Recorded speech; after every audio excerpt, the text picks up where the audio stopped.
Good morning. Happy Sunday to you. It's November 9th.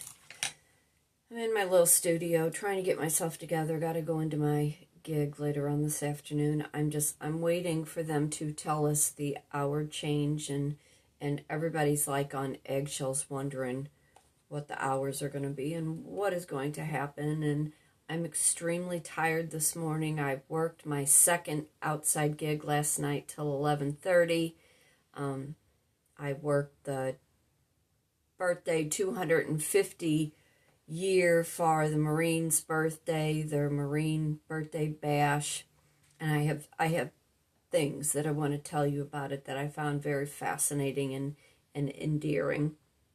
But I'm Kitryn Marie, reside in St. Louis, Missouri, an artist, writer, speaker, life and business coach, teach a variety of art enrichment classes, personal development classes, published author, that I will tell you where you can get that if you aren't familiar with the book in itself. My hair this morning has a mind of its own, and I don't care, but I want to tell you a little bit about the event I worked last night. Now, if you know or don't know, and if it doesn't matter to you, I dated a Marine for 6 years. On and off. I always say 10 years, but it was really more like 6 years. And I learned some things from being with him. Routine, rigidity, patterns, so on and so forth. You know, hydrate. I think they instill that in all of them, which I found that all out kind of later after the fact. But last night, the birthday bash. I lend my hand, my second job at a banquet facility, because my business is not resuming the way that I need it to. And in order to make a living, you know, I have a restaurant job and then I have a banquet job. And I get the fortune of working these bigger events at the banquet hall. So last night, and they don't put it on our schedule what the event is, and typically it's fundraisers, retirement parties, company parties, of course weddings, although the wedding venue has so changed the way, you know, people get married these days. But anyway, I don't ever know what it is I'm going into work. I see who I'm working with, and I see the amount of people, and I see the time.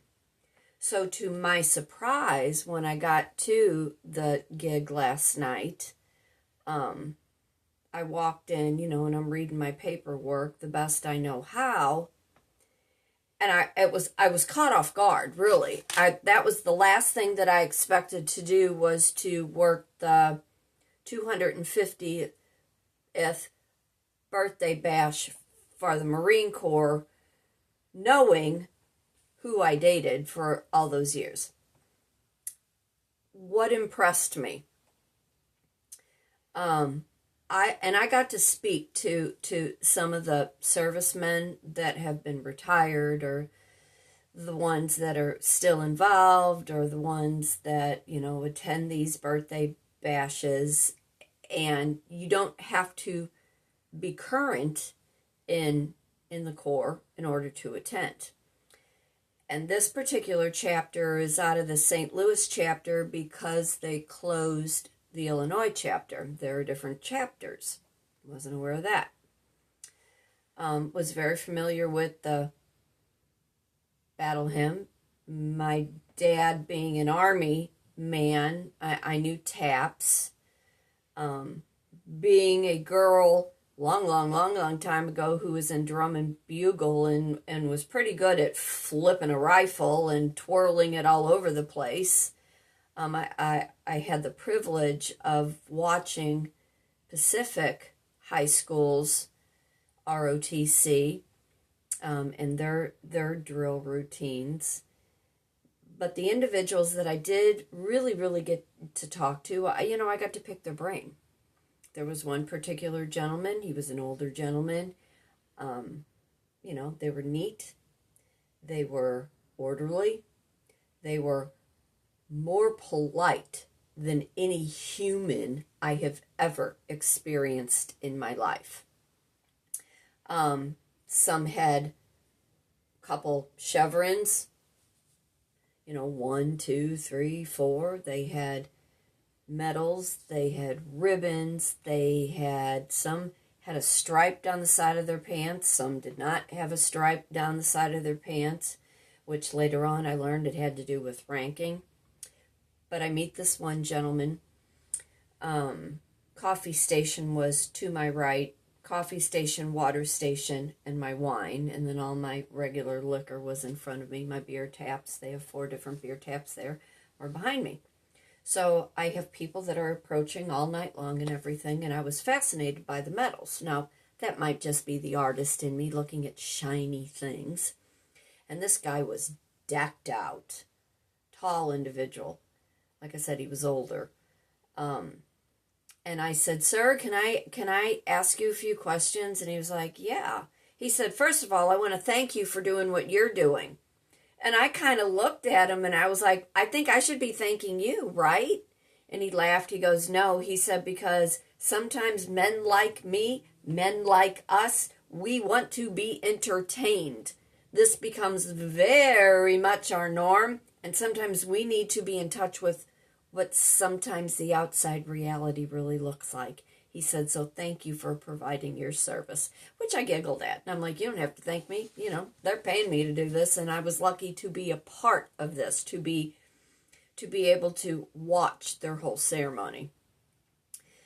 So anyway, this person, come to find out, he's a corporal, had been in 40 years, was getting ready to retire. He was originally from St. Louis. Asked him, what was your favorite place to be? Where was your favorite place to go? What was your, knowing he was a corporal, like what is your job? And now he works at Scott Air Force Base, which is right over a hop, skip, and a jump from here in St. Louis, and he's logistics, Somebody else that I talked to was out of it, still wore his uniform though, which I thought in order for you to wear your uniform, you still had to be enlisted. But there were many men there last night in their uniform, full gear, decked out medals, chevrons, the whole bit, that had been out for a long time.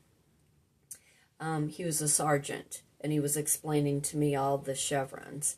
Somebody else had said he was an E4, and he went on to go do something else, but went back and made E4 a second time. And I don't remember what my dad's rank was. My dad, I don't remember off the top of my head. I'll have to go look that up. And on another time, I'll talk about when my dad was in the Army, because those are some really funny stories that Dad used to like to tell. But they all said they really, really enjoyed, when they were in the Philippines. The one gentleman who had said he had made E4 twice, lived on a ship for a year. He said that was interesting. He said he couldn't wait to get back on land, couldn't wait to get out, and the life lessons that it taught him. So I was kind of like, okay, I'm familiar with that story. And then a young girl, the girls were decked out to the nines. Now, here's the thing that cracked me up mostly. There was maybe a handful of young, like 30 and under. It seemed that most of the people that were there were in their mid-40s and older. Like there was even somebody still participating. And the older gentlemen, they all had red coats on with their pins. And I didn't get to quite ask because I was just fascinated by watching all the people and watching the routine and making sure I was doing my job. But there was actually one retired Marine who was in World War II that was there. And of course, everybody stood up and gave him a round of applause. And then the MC, who was also a corporal, from what I'm understanding, same type medals that the corporal that I was talking to. His 2 children were there. The best mannered, young 11, 12-year-olds that I have ever had the privilege of having a conversation with. And I say to these, to the young boys, so are you going to, follow in your dad's footsteps? Do you want to, be a serviceman? And he said, they don't want me to be a serviceman. They don't want me to go into the military. He said, but I think I want to be a police officer, which I found out quite a few of them there after they had gotten out went on to be, first responders, EMT, ambulance, firefighters, policemen, so on and so forth. So, as I'm talking to people all night long, getting the gist of, who they are, what the rank was, more about the bash and the routine, and, the first piece of cake gets served to the guest of honor, and then they cut the cake up for everybody that was attended. But the point I'm getting to, as a life coach, when I'm teaching how to put a vision board together, and we talk about relationships, and we talk about family dynamics, and so on and so forth, throughout the night, I had been talking to these young girls. This was that handful of 30 and under. And I say to each of the girls, just one dress more beautiful than the next, glitter and sparkles and cut down to here and halter tops, so on and so forth, Vogue fashion at its best. And I had made friends with a couple of the younger women while they were there coming up to get their drinks and so on and so forth. And I say, so are you married, to the Marine? Where is he stationed? Is he here? Is he out? What's going on? And the one girl says, which I found very funny because I could relate. You have no idea how I could relate. She said, no, we're not married. She said, but we've been dating for about 4 years. And I said, are you going to get married? And she said, who knows? He drags his feet. She says, we kind of talk about it. She said, but there's been no, big proposal. And I said, well, what do you think the issue is? And she thought about it. She said, I don't think you have enough time to understand. And I go, oh, honey, trust me, I understand. I dated a Marine, 6 years. I said, let me guess. Not only does he drag his feet, but he can't make a decision. And she started laughing. And I said, and then when he has to make a decision, he becomes so overwhelmed, he gets stuck in his head, and he can't think, and he can't do anything, and he kind of shuts down. And she said, yeah, she goes, that's pretty much a given, isn't it? And I said, well, I didn't know that till after I was about 5 years into it, trying to figure out why my person could not make a decision.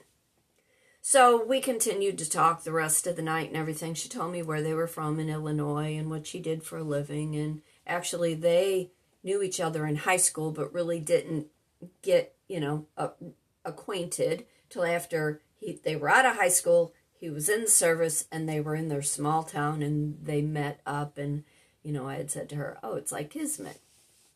So later on in the night, she brings him up and she says, this is him.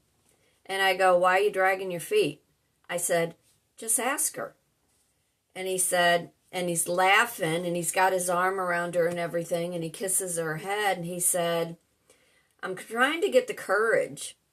And I kind of looked up and kind of rolled my eyes and I said, they send you overseas and train you to do battle, but you need to have courage to ask the woman you love to marry you. And she kind of laughed and I said, get out of your head and make a decision. I said, because that routine that you think you are living now, in the long run, you're not going to be very happy with it because you will not be able to overcome. You will not be able to adapt. I said, because as you get older, everything changes. And what you are trained for, you may carry that through your life, the rest of your life, but at some point, all those things aren't going to work for you and you will just have them as a basis. That will be your base. And he laughed and he said, thank you, ma'am. He said, maybe this is what I needed. And I said, well, you guys enjoy the rest of your night. I said, and ask that girl to marry you. And she kind of giggled and she said, thank you. She said, I hope you have a nice night. So that was kind of how my night ended. But this is what tickled me the most about the whole evening. They had asked, who did World War II, who was in the Korean War, who was in Vietnam. There were quite a few Vietnam vets there, and those were some of the older gentlemen that were in the red coats that I was able to talk to. And then it went down Iraqi War,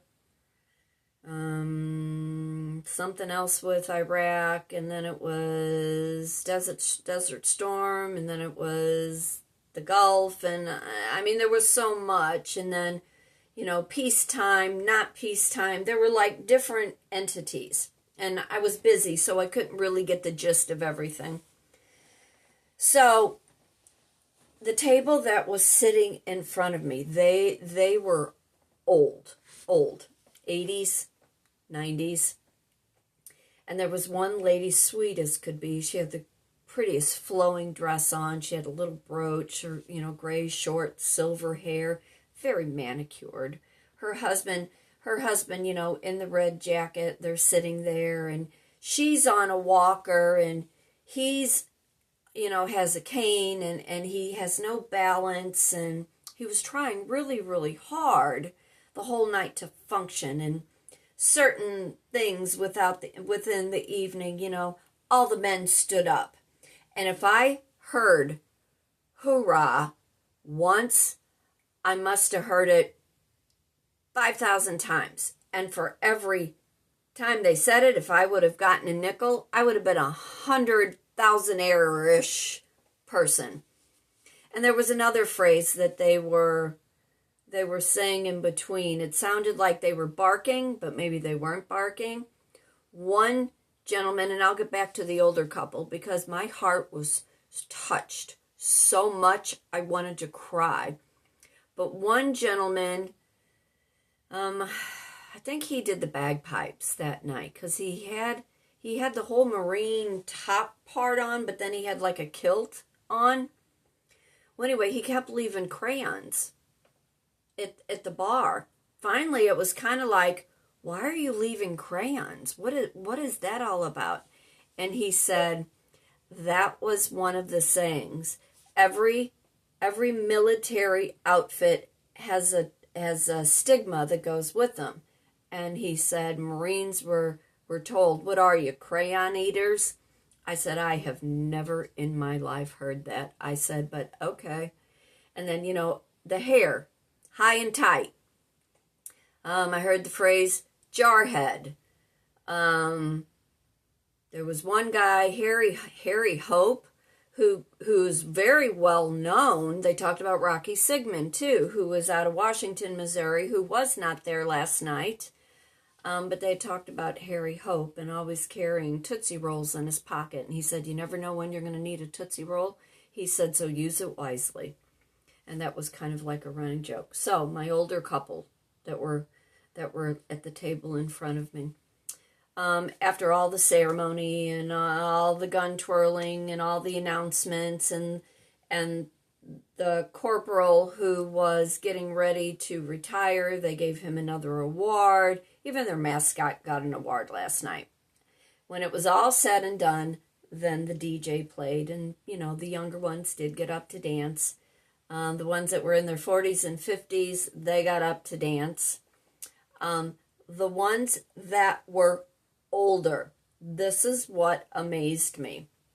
Now, that was a generation, and we are probably talking, probably born in the 30s and 40s, when men and women really, really danced. They went to sock hops, and they went to dances, and so on and so forth, and I was amused by watching them all dance on the floor, doing their jitterbugs and doing the shag and all those kind of things. So my older couple, the Elvis song, Can't Help Falling in Love. Now, mind you, she's on a walker, He's on a cane. He stands up, shaking, and says to his wife, "Let's dance." Now, they were close enough where I could watch exactly actions. I could read lips and everything. He holds on to the table like this. She gets up and holds onto her walker, and the other arm, they're arm in arm, and they're dancing cheek to cheek, and he is singing to her, "I can't help falling in love with you." She's tearing up. It was the most endearing thing that I have ever witnessed in my life. If there was such a true and pure love, that was the example of it last night.